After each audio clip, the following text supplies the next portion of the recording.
भोले बाबा के प्यारे।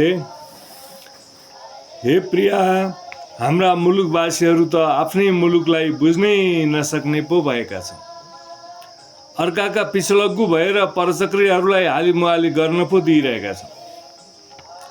महाशक्ति राष्ट्रहरूलाई फाटक खोलिदिएपछि त उसले नाटक गरिहाल्छ नि। ऊ त नामै बर्बर जाति, नामै हुड जाति, नामै पाषाण जाति, नामै दसी हो नि।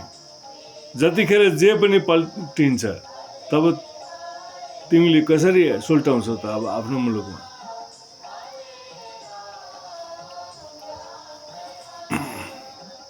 ऊ त कतिखेर दानव बन्छ, कतिखेर पिचास बन्छ,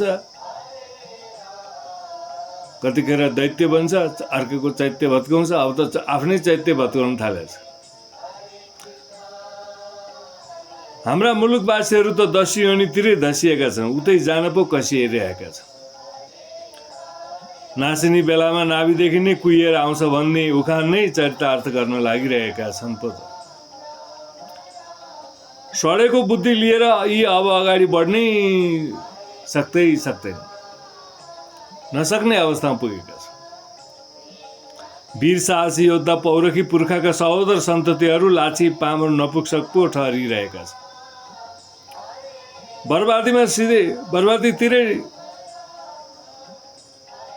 डरिरहेका छन्, परचक्रीकै मतीतिर एकोरिरहेका छन्। परचक्री हत्याउने यी पत्याउने, राम मिलाए जोडी, कोही अन्धा कोही कोडी साबित नै भइरहेका छन्। जय हो लु भैया, यी बाठा टाठा लाउके र टाउके भनाउँदाहरू त साह्रै नै भए। म खिच्चुस कैया नै कैया, मञ्चमा उक्लेर भाषण ठोक्ने चाहिँ साह्रै नै टप्परटुइया। लट्याउने र पट्याउने भाषण मात्र भट्याएर मचाइरहेछन् हुइया। जनताको मुलुकमा जनताकै पदमा शपथ खाएर जनतालाई नै झुक्क्याउन पल्केकाहरू, अर्काका मतीमा सल्केकाहरू, धिक्कार छ यिनका जिन्दगी थुइया।